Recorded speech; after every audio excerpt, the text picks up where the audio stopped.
नमस्कार, मी सुधाकर काशीद, निवासी संपादक तरुण भारत. आज कोल्हापूर जिल्हा परिषदेच्या निवडणुकीचा निकाल जाहीर होत आहे. खूप उत्कंठता या निकालाबद्दल होती, कारण मिनी काय म्हणतात ते मंत्रालय अशा स्वभावाचं या जिल्हा परिषदेचं स्थान आहे. म्हणजे आपल्या लोकशाहीचं ते खूप मोठा हा जिल्हा परिषद हा मधला एक घटक आहे. तर या निवडणुकीकडे सर्वांचं लक्ष अशा अर्थानं की नुकत्याच नगरपालिकेच्या महापालिकेच्या निवडणुका झाल्या आणि त्यात भारतीय जनता पक्षानं किंवा त्यांच्या आघाडीनं बहुमत मिळवलं. अनेकांचा तेच कल होता की जिल्हा परिषदेला काय होते, कारण हे यातले मतदार म्हणजे अगदी शेवटचा घटक लोकशाहीतला. इथंपर्यंत कसं काय म्हणजे कुठला विचार पोचलेला आहे, कुणाला त्यांची पसंती आहे, अशा पद्धतीने या निकालाकडे बघितलं जातं. आणि आत्तापर्यंतचा निकाल म्हणजे आत्तापर्यंतचा हा म्हणजे आता वाजले साधारण 1:15 वाजेपर्यंतचा जर निकाल बघता तर काँग्रेसला म्हणजे तसं आनंदी असं वातावरण आहे. पुढं आणखी काय कल जो असेल वेगळा असेल असाच असेल आणि हे विजयाकडे कोण जात आहे आणि अंतिम बहुमत किती होते काही वेळानं सिद्ध होणारच आहे. पण आपण दरम्यानच्या काळात आम्ही तरुण भारतनं गेल्या महापालिकेच्या निवडणुकीतही असं आहे केलं की या क्षेत्रातली ज्यांचं खरोखर काम आहे, ज्यांनी काँग्रेसची सगळी म्हणजे किंवा आपल्या राजकीय पक्षाचं सगळ्या त्यांना मूळ माहिती आहे, कामाची पद्धत माहिती आहे, भविष्य कसं असेल याचा बऱ्यापैकी अंदाज असणाऱ्या अगदी सिनियर व्यक्तींना आम्ही आज इथं बोलवलं आहे. आणि त्यांच्याकडून या आता जिल्हा परिषदेचा जो निकाल लागतोय किंवा पुढं लागत जाणार आहे त्याच्या संदर्भात त्यांनी बोललेलं अधिकारवाणीनं हे खूप अधिक चांगलं. एखाद्या कट्ट्यावर बसून एखाद्या कार्यकर्त्यानं आपलं मत व्यक्त करणं वेगळं आणि ह्या सगळ्या प्रवाहात राजकीय प्रवाहात सक्रिय असलेल्या माणसानं त्याच्याबद्दल बोललेलं खरोखर अगदी एक वेगळं असतंय. म्हणून आपण आजच्या या आमच्या विश्लेषणात्मक कार्यासाठी इथं आहेत जिल्हा अध्यक्ष भारतीय जनता पक्षाचे नाथाजी पाटील म्हणून. म्हणजे अलीकडं असं म्हटलं जातं की कुणी आला सर्व पक्षातच नवीन आलेल्याला खूप मान, जुन्याला नंतरचा मान, अशा स्वरूपाचं एक कार्यकर्त्याचं एक वातावरण आहे किंवा संभ्रमाचं हे आहे. त्या पार्श्वभूमीवर जर बघितलं तर जवळजवळ 30 वर्ष भारतीय जनता पक्षाचं ते काम करतायत. या आपल्या परिसरात दूधगंगा वेदगंगा साखर कारखान्याचे ते संचालक आहेत, शेती उत्पन्न बाजार समितीचे संचालक आहेत, संजय गांधी निराधार समिती याचं 30 वर्ष म्हणजे त्या कार्यात आहेत. म्हणजे त्यांनी बऱ्यापैकी या समाजाचे सगळे स्तर माहिती आहेत. असे हे नाथाजी पाटील आपण या चर्चेसाठी बोलवलेले आहेत. दुसरे आहेत संजय पवार वाईकर, आता सचिव कोल्हापूर जिल्हा काँग्रेस कमिटीचे सचिव आहेत. 88-89 पासून NSUIच्या माध्यमातून त्यांचा या राजकारणात पाऊल टाकलेलं आहे. कामाची सुरुवात युवक काँग्रेसचे सरचिटणीस म्हणून आहे. एक साधारण गेल्या 30-40 वर्षातलं काही घडामोडी आहेत ते त्यांच्या समोर घडलेले आहेत असं त्यांचं वेगळेपण आहे. इथं आशिष सुभाष कपडेकर आहेत, भारतीय जनता पक्षाचे कार्यकर्ते आहेत. व्यापारी आघाडी सांभाळतात ते भाजपची.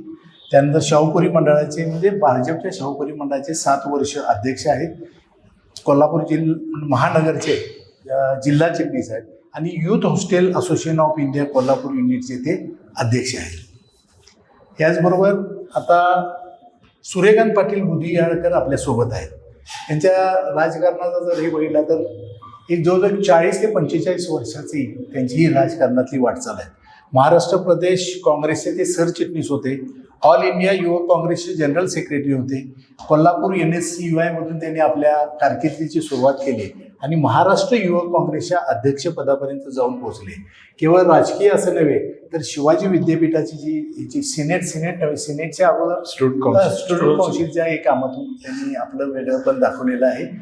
आणि सातप्पा कांबळे म्हणून हे माझे उपसरपंच गोकुळ शिरगावचे अगदी तळातले हे कार्यकर्ते अशा स्वरूपाचे आहेत. पण पायाचा दगड असणारी कुठल्याही पक्षाचा हे सातप्पा कांबळे एक आपण प्रतीक म्हणून घेतलेले आहे. प्रत्येक पक्षात अशी ही पायाचा दगड मानली जाणारी वेगळी माणसं यांच्यात आपण ही चर्चा घडवून आणतोय.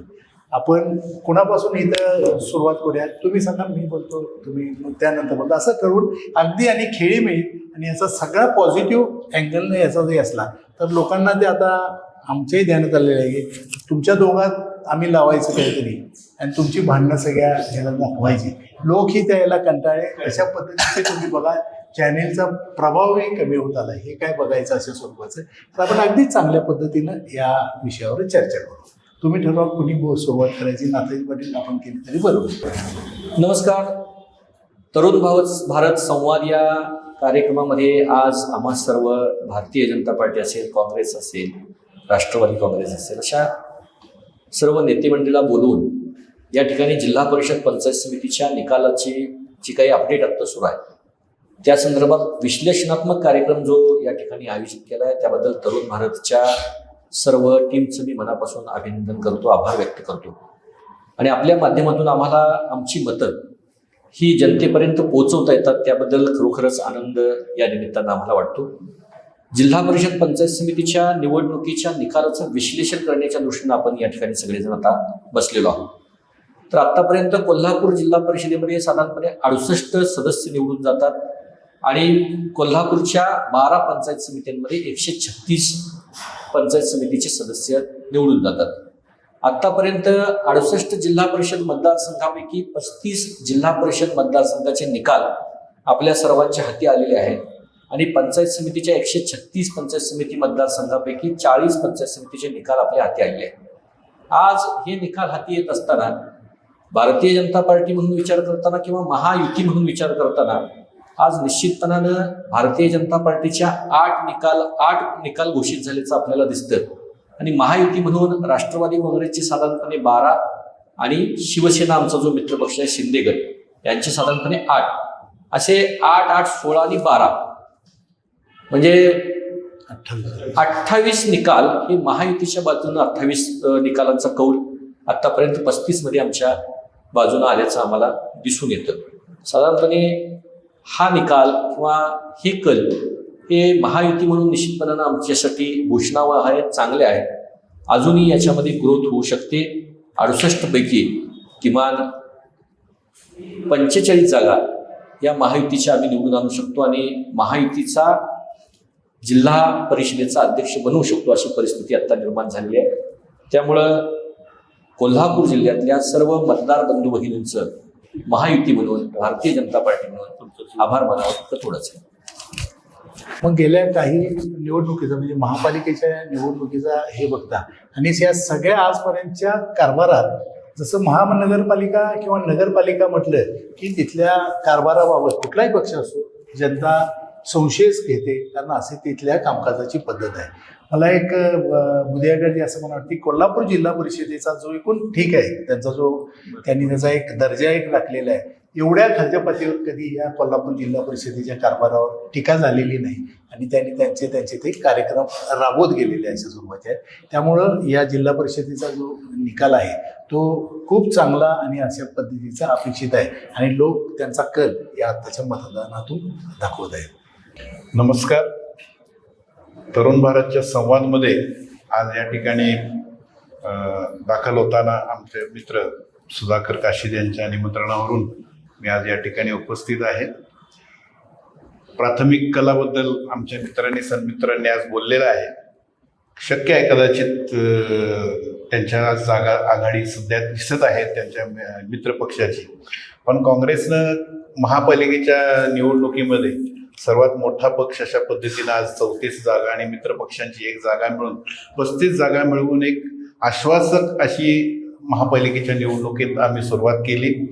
काँग्रेस पक्षाचा विचार घेऊन लढणारे बंटी पाटील आणि छत्रपती शाहू महाराज यांच्या नेतृत्वाखाली आमच्यासारखे कार्यकर्ते आम्ही काम करतो आणि या निवडणुकीच्या माध्यमातून आमच्या कार्यकर्त्यांना लोकांच्या समोर आम्ही प्रस्तुत करतो, आमची विचार त्यांच्या समोर घेऊन जातो आणि विचारांच्या माध्यमातून लोकांच्या पर्यंत पोहोचत असताना आमचा जाहीरनामा आहे आणि आमचे विचार आणि आम्ही काय करणार हे कार्यक्रम आपण सांगतो.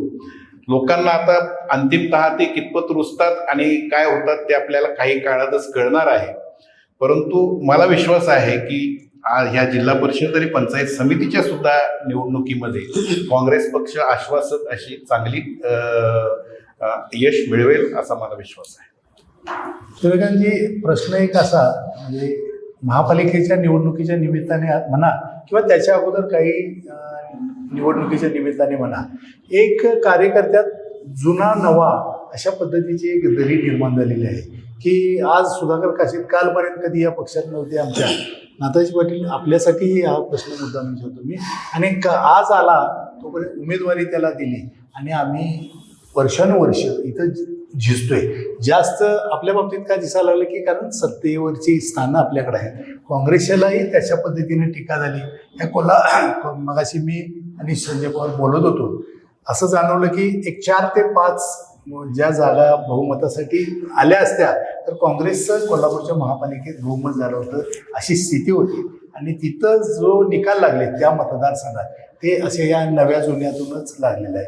तर हा एका विशिष्ट पक्षासाठी असं मी म्हणत नाही, पण आत्ता आलेल्याला एकदम संधी म्हणजे ज्यानं काँग्रेसवर अशी भर म्हणजे वेगवेगळ्या भाषेत त्याने टीका केलेली आहे, अशा माणसाला ज्यावेळेला एखाद्या ह्याच्यात स्थान मिळतं त्या पक्षाच्या ज्येष्ठांच्या असेल रांगेत किंवा उमेदवारी मिळते, तसंच भाजपच्या याच्यात भाजप विरोधात इतकं टोकाचं बोलणारी माणसंही कधी ती भाजपवासी झाली कळलं नाही. आणि उमेदवारी देताना अगदी उदाहरणं देऊन काही मतदारसंघातले देतात, म्हणजे उगाच काहीतरी बोलतोय आपण असं नाही. तर या प्रश्नाकडं आपण तुम्ही कसं बघता? कारण हे त्या कार्यकर्त्याचं दुखणं म्हणजे काय, आता बघा गणपुल यांचं निधन झालं, भारतीय जनता पक्षाचे ज्येष्ठ नेते.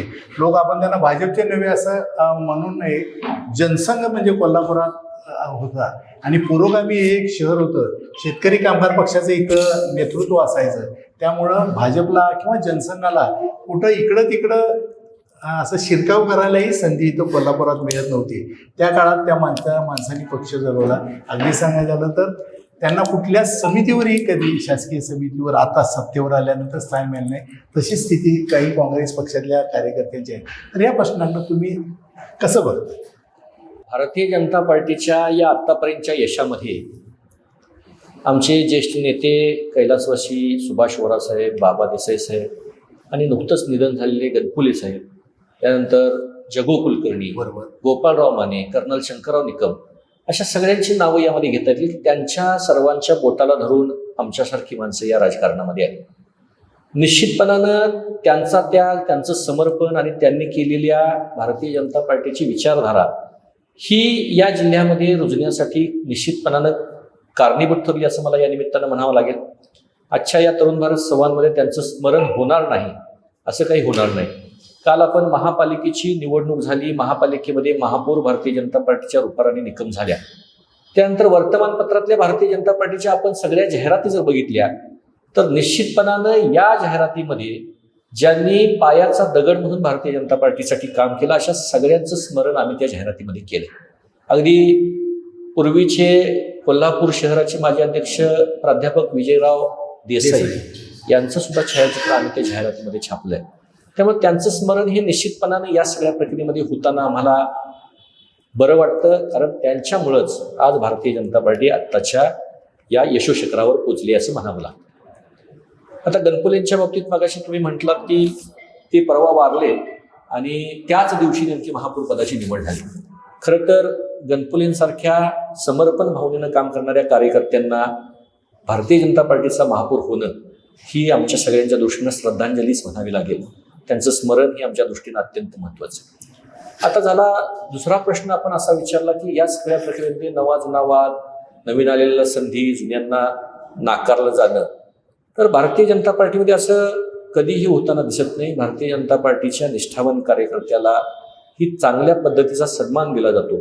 आत्ता भारतीय जनता पार्टीनं एकूण कोल्हापूर जिल्ह्यामध्ये 41 उमेदवार उभे केलेले आहेत जिल्हा परिषदेला आणि 73 उमेदवार हे पंचायत समितीला उभे केलेले आहेत.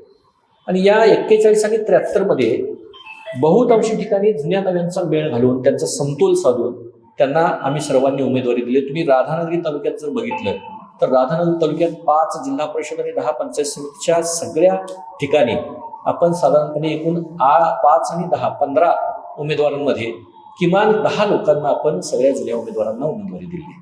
तुम्ही शिरोळमध्ये बघितलं तर पोपट उर्फ सातगुंडा पुजारी नावाचा कार्यकर्ता सुद्धा माझ्याबरोबर काम केलेलं, त्यांच्या पत्नीला आपण या ड्रॉमध्ये उमेदवारी दिली.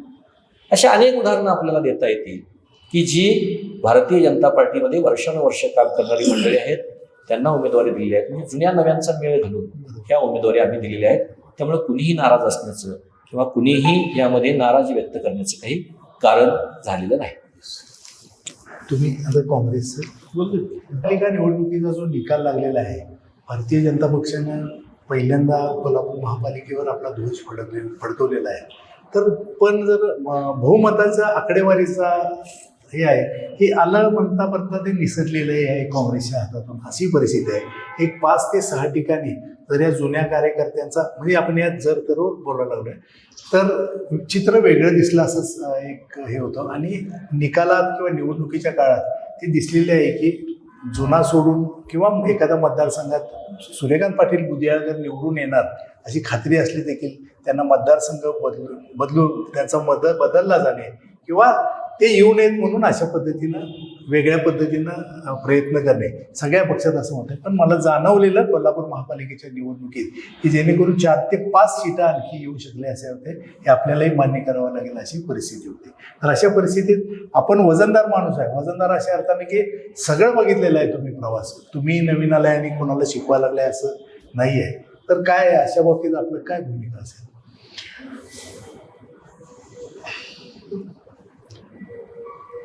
महापालिकेच्या निवडणुकीचा विचार केला तर प्रांजळपणे कबूल करावं लागेल की महाविकास आघाडीचा विचार करता त्यावेळी तो थोडासा आम्हाला चांगल्या कार्यकर्त्यांना एखाद दुसऱ्या ठिकाणी न्याय देता आला नाही ही वस्तुस्थिती आहे. कारण महाविकास आघाडी म्हणून काही कंपल्शन्स होत्या की ज्यावेळी आम्हाला राष्ट्रवादीकडून सक्षम शरद पवार गटाकडून सक्षम उमेदवार मिळत नव्हते किंवा इतर घटकांच्याकडून मिळत नव्हते, मग सर्वांनाच आम्ही बाजूला करणार का? अशा परिस्थितीत शिवसेना उभाठाला काही जागा देणं क्रमप्राप्त झालं आणि त्या अनुषंगाने एखाद दुसरी आमच्या हातून चूक पण झाली असेल.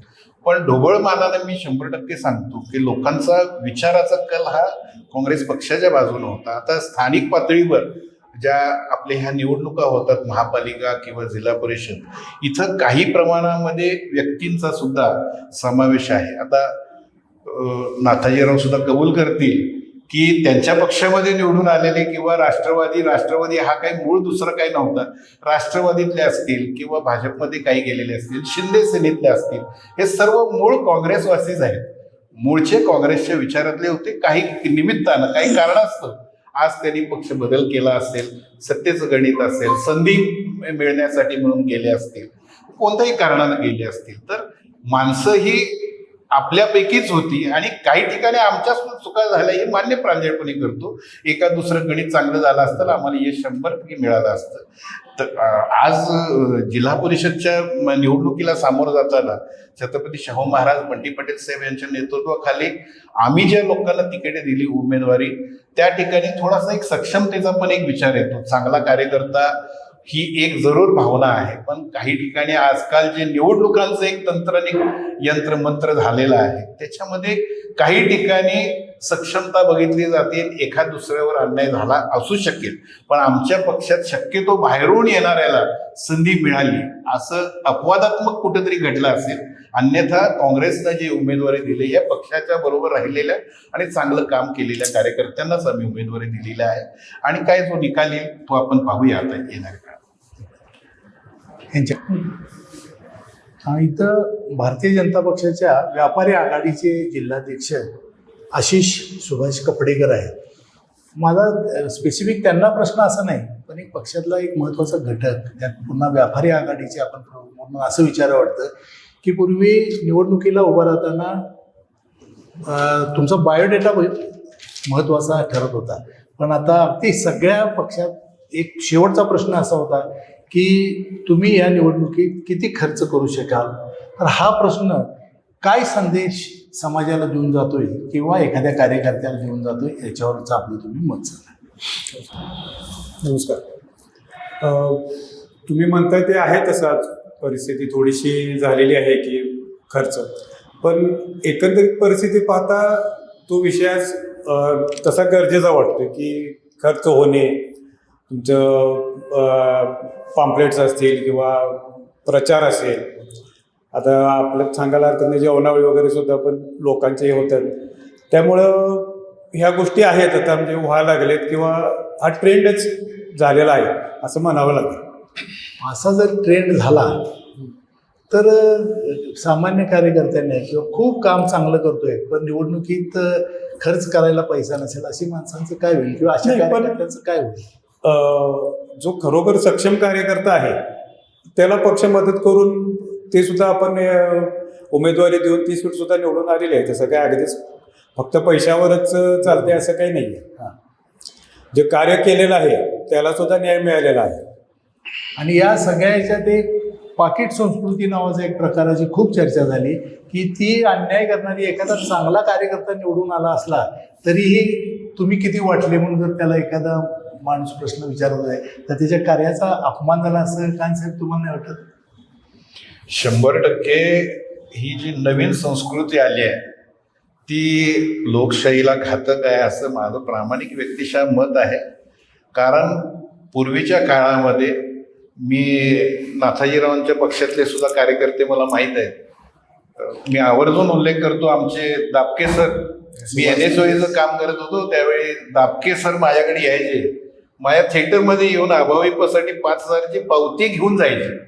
कारण त्या काळात सर्व संघटना आम्ही एकमेकांच्या विचाराला विद्यापीठामध्ये एखाद्या विद्यार्थ्यांच्या संबंधित शैक्षणिक एका व्यासपीठावर काही प्रश्न असतील, आम्ही सर्वजण एकत्र, सर्व पक्षाच्या विद्यार्थी संघटना एकत्र येत होतो आणि एकमतानं तिथल्या प्रशासनाबरोबर कुलगुरूंच्या बरोबर आम्ही तिथं वाद घालत असो, आमचे प्रश्न रेटून मांडत असो. हा काळ आता बदललाय दुर्दैवानं. वेगळ्या विचाराचा म्हणजे आपला शत्रू अशी एक वेगळी भावना झाली. गेल्या काही वर्षामध्ये हेट पॉलिटिक्स म्हणजे माझ्या पक्षाला किंवा माझ्या नेत्याला मानत नाही तर तो राष्ट्रद्रोही किंवा नालायक असं संबोधन, हे थोडंसं एक वेगळं कल्चर राजकारणामध्ये आलंय. ते वेदनादायक आहे माझ्यासारख्या कार्यकर्त्याला की जो पूर्वी सर्व पक्षांच्या मध्ये, नेत्यांच्या मध्ये किमान आपलेपणाने प्रेम बंधुभाव असायचा, विचार वेगळे असायचे, मार्ग वेगळे असायचे, परंतु शेवटी अंतिम उद्देश लोकांच्या चांगल्यासाठी करायचा आहे. आम्ही सुद्धा तेच करतो, तुम्ही सुद्धा तेच करणार आहे, ही वैचारिक मान्यता होती. पण आता थोडासा गेल्या या दशकामध्ये थोडा बदल झालाय आणि ते वेदनादायक स्थिती आहे असं माझं प्रामाणिक मत आहे. यात बदल व्हायला पाहिजे, नक्की बदल व्हायला पाहिजे. नमस्कार, मी संजय पवार वाईकर, काँग्रेस कमिटीचं कार्यालयीन सचिव म्हणून काम करत असताना मला आलेला अनुभव म्हणजे मी 1988-89 पासून आम्ही NSOAच्या माध्यमातून मी काम सुरू केलं. त्यानंतर 92ला आमदार सतेज उर्फ बंटी पाटील साहेब हे स्टुडंट्स काउन्सिल चेअरमन झाले. त्यावेळची आमची जी एकी म्हणजे बऱ्याच सर्व पक्षांनी केलेली मदत किंवा खेळीमेळीचं जे राजकारण होतं ते आता खेळीमेळीचं राजकारण राहिलेलं नाही. मी आता काँग्रेस पक्षासाठी एवढं काम करतोय, तळागाळात मी आहे, परंतु कुठल्या पदासाठी मी हव्यास धरला नाही. असे बरेच कार्यकर्ते काँग्रेसमध्ये आहेत. आता थोडक्यात सांगायचं तर महापालिकेमध्ये एकच उदाहरण देतो. मुक्त सैनिकमध्ये दीपक कांबळे सारखा एक साधा तरुण जो आज 15,000वर नोकरी करतो, त्याला बंटी साहेबांनी तिकीट दिलं. त्याचं फक्त 300 ते 200 मतातच तो पडला. म्हणजे असे सामान्य लोक बंटी पाटील साहेबांनी मोठी केली. आणि त्या काळात दुसऱ्या पक्षात सुद्धा होते, बाबा भाजपमध्ये असतील किंवा शिवसेनेत असतील, पण असं सोडाचं राजकारण आज अखेर कधी झालं नाही. त्यामुळे हे व्हायला नको असं एकंदरीत आमचं मत आहे. निवडणुका या खेळीमेळीच व्हाव्यात. निवडणूक ही 4 दिवसाचीच असते. 4 दिवसानंतर आपण आपलं काम करत असतो. 4 दिवसानंतर निवडणुकीचं हे सगळं विसरून जावं एवढंच आम्हाला वाटतं. आणि हे एकदा ही निवडणुकीची पद्धत बदलावी. चार याचं प्रभाग असतो ती बदलावी. नाही, वातावरण जे आता झालेलं आहे, दूषित वातावरण आहे निवडणुकीचं. पहिलं जे वातावरण होतं निवडणुकीचं ते वातावरण आता राहिलेलं नाही आता सध्याच्या ह्याला. त्यामुळं आणि राहिली गोष्ट महापालिकेत साहेब आमचाच पक्ष मोठा आहे. आम्ही 34+1 35 आहोत. त्यांच्या पण सीटा बघा. आणि आता सुद्धा जिल्हा परिषदला सुद्धा सन्माननीय बंटी पाटील साहेब हे आघाडी घेणार आहेत. आतापर्यंत आलेल्या निकालावरून हे स्पष्ट होते. येणारे निकाल सुद्धा आमच्याच बाजूने लागतील अशी आम्ही अपेक्षा करतो. आता सूर्यकांत पाटील बुद्याळकरांनी राजकीय मैत्रीचा किस्सा सांगितला, तो त्यांच्या स्टुडंट काउन्सिल निवडणुकीच्या निमित्ताने. मी बघितलेलं आहे त्या निवडणुकीचे जे वार्तांकन करताना, म्हणजे यांचे NSO आहे आणि कधी कधी अभाविपची सगळी मंडळी असं एकत्र येतात. चंद्रकांत दादा वगैरे अक्षरशः विचार हा कुर्ता, एक शबनम त्यांच्या गळ्यात, अशा स्वरूपाचं हे बघितलेलं आहे. आणि निवडणूक झालं की सगळे विसरायचे. खूप म्हणजे आता काय नवीन असं नाही, जवळजवळ एक 60-70 वर्षाचं परंपरा बघितली तर असं कुठेही नाही. अगदी ते एक ताजं उदाहरण, ते बहिराम पवार महापौर झाले आणि त्यांच्या महापौरपदाच्या वेळा रामभाऊ फाळकेंनी त्यांच्या हे केलं होतं. बहिराम पवार निवडून आले, बहिराम पवारांची मिरवणूक निघाली जीपवरून मिरवणूक निघाली आणि दिल भारत आर्मीच्या ह्याच्यावर मिरवणूक आली आणि तिथं पराभूत उमेदवार रामभाऊ पाळके त्यांचा हार घालायसाठी तिथं उभे होते. त्यांचं म्हणजे मोठं मन किती होतं त्याच्याही पुढे जाऊन मोठं मन बहिराम पवारांनी असं दाखवलं की त्याला आपल्या मिरवणुकीत घेतलं. शेजारी ते विजयी याच्यात आणि शेजारी पराभूत झालेल्या उमेदवार अगदी मानानं सन्मानानं राजकीय मैत्रीचे प्रतीक म्हणून ते उभे राहिले आणि अशा पद्धतीचं राजकारण कोल्हापुरात नेहमी होत गेलं. आता आपल्याकडे इथं आता आपण ते मार्क्सवादी कम्युनिस्ट किंवा डाव्या आघाडीच्या कोणाला या शॉर्ट ह्याच्यात आणता आलं नाही. पण आम्ही बघितलं त्यांचं मी इचलकरंजीत काही वर्ष बातमीदारी केली तर ती मलाबादे आणि त्यांची जी गँग असायची तर अगदी समोर 6-7 माणसं असली तरी अर्धा पाऊण तास भाषण करणार म्हणजे करणार. जे काही सांगायचं आहे त्यातला कोण उठून गेला तर जा म्हणायचे. पण आपलं ते भाषण थांबवत होते किंवा विचार थांबवत नसे. विचार बिंबवायचं काम अशा या जुन्या मंडळींनी केली. जी मंडळी भाजपमध्ये होती म्हणजे जनसंघात त्यावेळची होती, काँग्रेसमध्ये होती, कम्युनिस्ट पक्षात होती, शेतकरी कामगारचे होते. अशा माणसांनी राजकारण केलं का नाही तर भरभरून राजकारण केलं. पण राजकारणाचा कधी असा दर्जा खराब करून दिला नाही. आता अलीकडच्या काळात म्हणजे सर्वांच्याच व्यथा कमी अधिक प्रमाणात किंवा शब्द वेगवेगळे तुम्ही वापरा पण अशाच स्वरूपाच्या आहेत. आणि हे बदलावं हे आपल्यासारखी ज्येष्ठ माणसं बोलतात. मला तर अशी आशा आहे ही चित्र कदाचित बदलून जाईल. आत्ता फक्त या निकालाचा थोडं हे निकालाचा आढावा घेऊया आणि त्याच्यावरचं पुन्हा आपण बोलत राहू. आत्तापर्यंत म्हणजे आता 1:30 वाजलेले आहेत. आत्तापर्यंतचा जर ट्रेंड बघता तर काँग्रेसला जिल्हा परिषदेच्या 12 जागा आहेत, भारतीय जनता पक्षाला 7 आहेत, शिवसेनेला 7 आहेत, NCPला 10 आहेत, जनस्वराजला 4 आहेत आणि उभाटाला 2 आहेत. या आकडेवारी ही तर नेमकं परिस्थिती दाखवत आहे. आणखी 1 तासाभराच्या अवधीत नेमकं चित्र स्पष्ट होईल. पण मला या निमित्ताने मला जाणवलेले कानसाहेब किंवा नाताईजी असं माझं हे आहे की तुम्ही सगळे हे मोठे पक्ष सगळ्या या ताकदीनं सगळ्या जागा लढवता आणि तिथं आपली ताकद सगळं पणाला लावतात. पण इथं महापालिकेत जसं झालं तसं हे जनस्वराज्यासारखा काही जे पक्ष आहेत मर्यादित जागा लढवायच्या आणि एक मर्यादित परिस्थिती त्यात तेवढ्याच निवडून आणायच्या आणि हुकमाचं पान बनायचं. मी हे जनस्वराज्यासाठी असं म्हणतोय असं नव्हे आणि हुकमाचं पान बनून राजकारणात वावरायचं. ह्याबद्दल काय आहे म्हणजे अगदी टीकात्मकाच्या सर्व पण झालं ना. आराम जर 10 जिंकल्या समजा त्यांनी तर ते ज्या बाजूला ते तिकडं याचा हा कल जाईल निकालाचा अशी परिस्थिती आहे. तर अशा स्वरूपाचं राजकारण म्हणजे आजच झालंय असं नाही. पण आपल्याला काय वाटतं सर? विकास कामांची निमित्त करून अनेक आमचे जुने जाणते मित्र कार्यकर्ते वेगवेगळ्या पक्षात गेले. विकास कामं लोकांची सेवा करता आली पाहिजे इथं संधी नाही म्हणून त्या ठिकाणी गेले आणि सत्तेच्या चादरीमध्ये सर्वांना सौख्य वाटतं आणि त्यांच्या विचारानं त्यांनी आपला डाव मांडलेला असतो. परंतु दुर्दैवानं विकास कामं पूर्वी सुद्धा होती, आजही होतात. परंतु या महाराष्ट्र राज्यावर आणि देशावर जर चढलेला कर्जाचा आलेख बघितला, कैक पटीने वाढलेली कर्ज जर पाहिले या देशावर आणि महाराष्ट्र राज्यावर, त्या मानानं काही फार मोठा फरक असा झालाय, वेगळा काहीतरी फरक झालाय गेल्या या दशकामध्ये, असं काही मला काही चित्र दिसत नाही. हा, सत्तेचं संतुलन साधण्यासाठी काही लोकांना संधी मिळते ते घेणार, कारण प्रत्येकाचा आपला आपला प्रश्न आहे. मला एखादं सत्तेची संधी मिळते, संतुलन साधताना मला त्यात महत्व मिळतं, ते प्रत्येक जण घेणार, त्यात काही चुकीचं आहे असं मी म्हणणार नाही. कारण आजकाल पक्ष विचारावर चालण्यापेक्षा ते व्यक्तीवर चालायला लागले. काँग्रेस पक्षाचा सुद्धा कदाचित पूर्वीच्या काळामध्ये आम्ही जे बघितलं होतं, आम्ही पक्षाचे कार्यकर्ते म्हणून काम करत होतो. हळूहळू मला लक्षात आलं की हा यांचा कार्यकर्ता व्यक्तीच्या नावानं ओळखला जाऊ लागला. हा गायकवाडांचा, हा बाळासाहेब मानेंचा, हा रत्नापन्नांचा, हा मंडलिकांचा, अशी ती नावं पडायला लागली. जसं व्यक्तीच्या नावानं कार्यकर्ता ओळखला जाऊ लागला, तिथे विचार थोडासा मागं पडला काही प्रमाणामध्ये. ही वस्तुस्थिती मान्य करावी लागेल. आणि पुन्हा एकदा त्या सगळ्या पार्श्वभूमीवर देशात जे काय आज ध्रुवीकरण झालंय, एक बाजू आहे की जिथं सत्तेसाठी काही पण ती सगळी समीकरणं योग्य अयोग्य हा बाजू त्यांनी विचारच करत नाहीत. आज माझ्याकडे सत्ता आहे, मी सत्तेत जे करतो तेच योग्य आहे आणि मी ही सत्ता टिकवण्यासाठी काही पण करणार असा एक विचार आहे.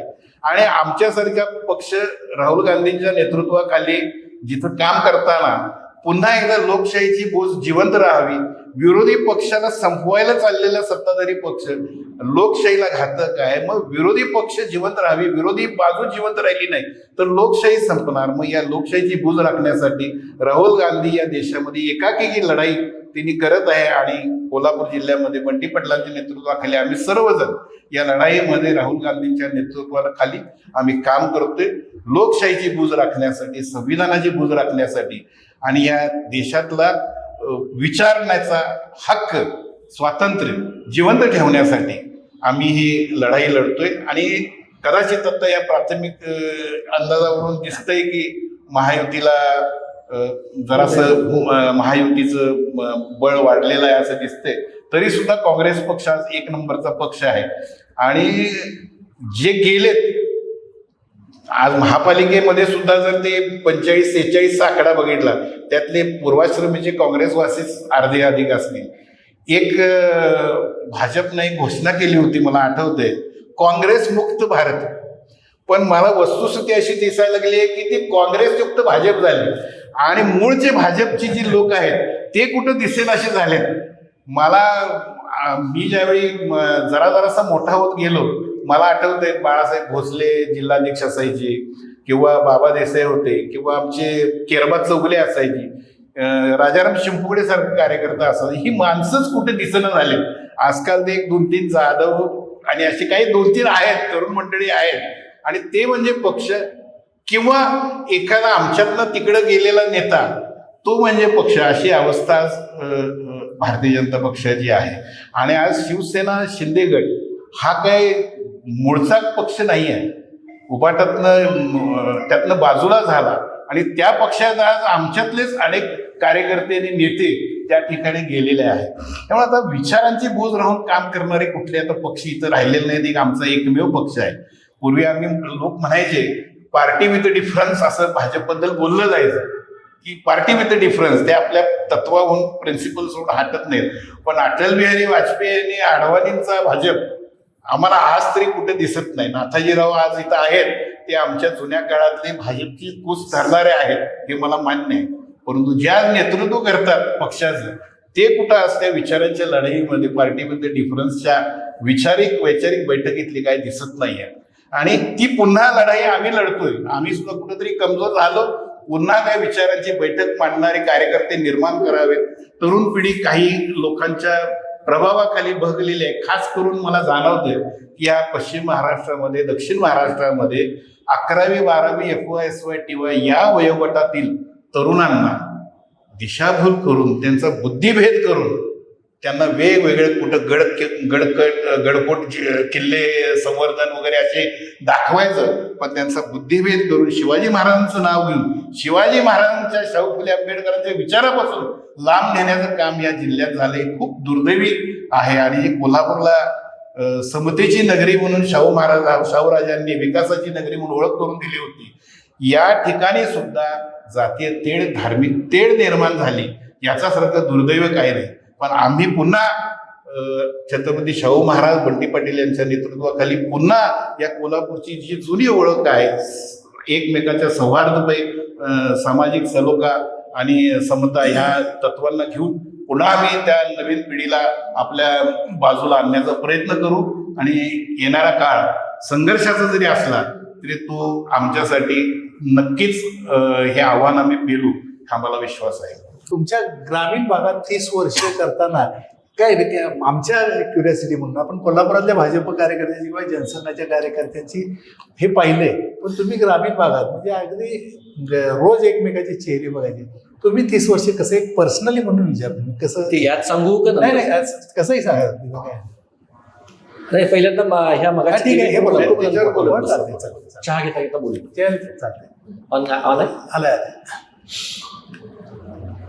मुळात आता आमचे ज्येष्ठ मार्गदर्शक आदरणीय सूर्यकांत पाटील बुधियाळकर साहेबांनी एकूण राजकीय परिस्थितीचं विश्लेषण त्यांच्या अँगलनं केलं. खरं तर भारतीय जनता पार्टी हा देशातला राज्यातला सर्वात मोठा पक्ष म्हणून आपण त्यांच्याकडे पाहतो. सर्वात जास्त सभासद नोंदणी असलेला पक्ष म्हणून भाजपकडे पाहिलं जातं. निश्चितपणानं प्रत्येक पक्षाला आपापला पक्ष वाढवण्याचे सर्वाधिकार असतात आणि ते पक्ष वाढवण्याच्या दृष्टीनं जे काही करावं लागेल, लोकांच्यापर्यंत पोचावं लागेल, नेत्यांना कन्व्हिन्स करावं लागेल, भारतीय जनता पार्टी कशी सर्वश्रेष्ठ आहे हे सांगावं लागेल, असं सगळं सांगून अनेक माणसं आमच्या पक्षामध्ये येतात. तो काही दोष आमचा नाही. मुळात अन्य पक्षाच्या नेतृत्वाला आपली माणसं सांभाळता येत नाहीत, हा त्यामागचा दोष आहे असं मला या निमित्तानं म्हणावंच वाटतं. खरं तर माझ्या माहितीप्रमाणे आदरणीय सूर्यकांत पाटील बुधियाळकर साहेबांनी सुद्धा विधानसभेची निवडणूक भारतीय जनता पार्टीच्या चिन्हावरती साधारणपणे 2009 साली लढवलेली होती. त्यावेळच्या काळात आदरणीय दिग्विजय खानविलकर साहेबांच्या विरोधात तुमची लढाई झाली असावी. मी बोलतो त्यावर. त्यावेळच्या काळात सुद्धा आदरणीय बुधियाळकर साहेब सुद्धा भारतीय जनता पक्षामध्ये आले होते. त्यांनी भारतीय जनता पक्षाच्या चिन्हावर 2009ला निवडणूक लढवली होती.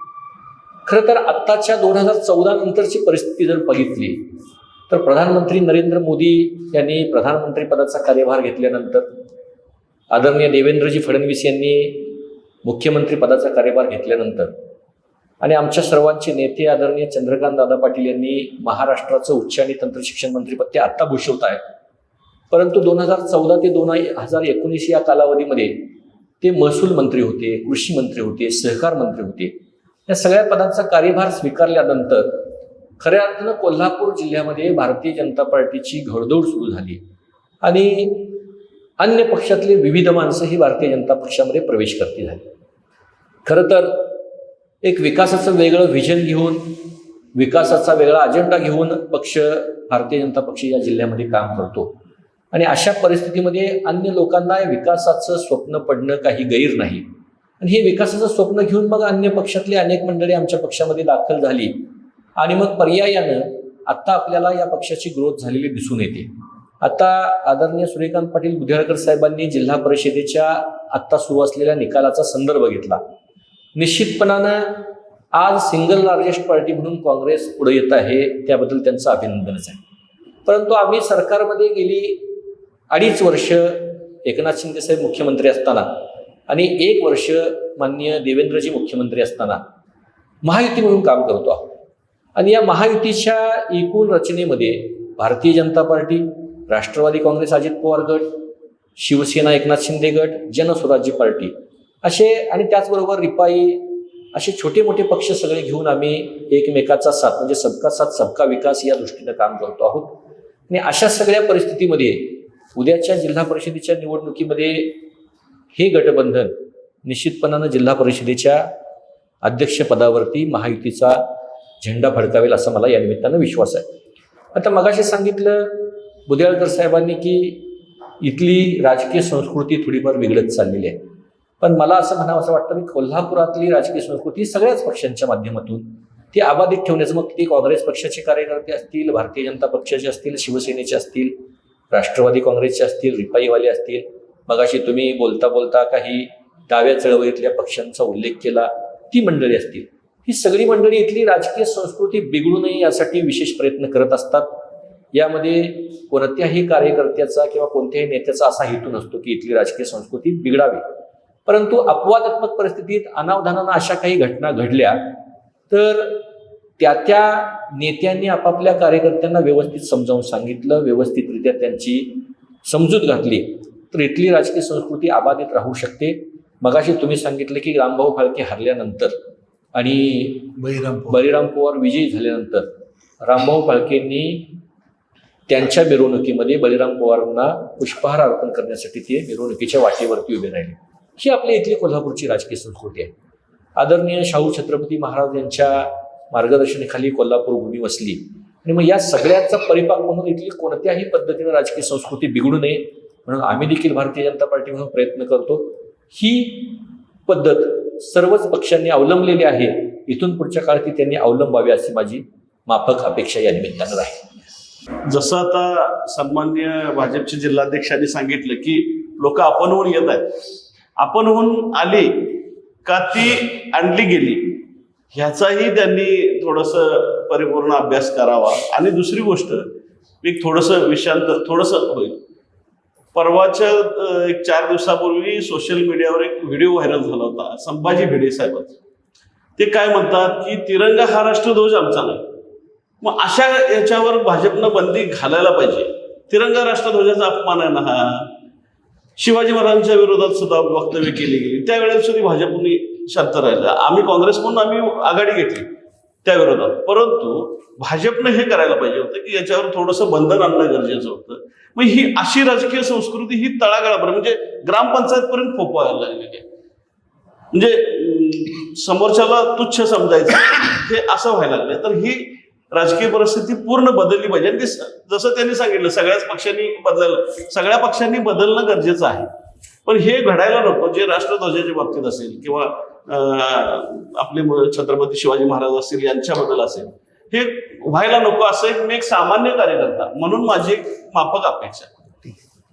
आता जसं आमचे भाजपचे जिल्हाध्यक्षांनी सांगितलं की हा राजकारणाचा भाग आहे की पक्षांतर करणे किंवा येणे.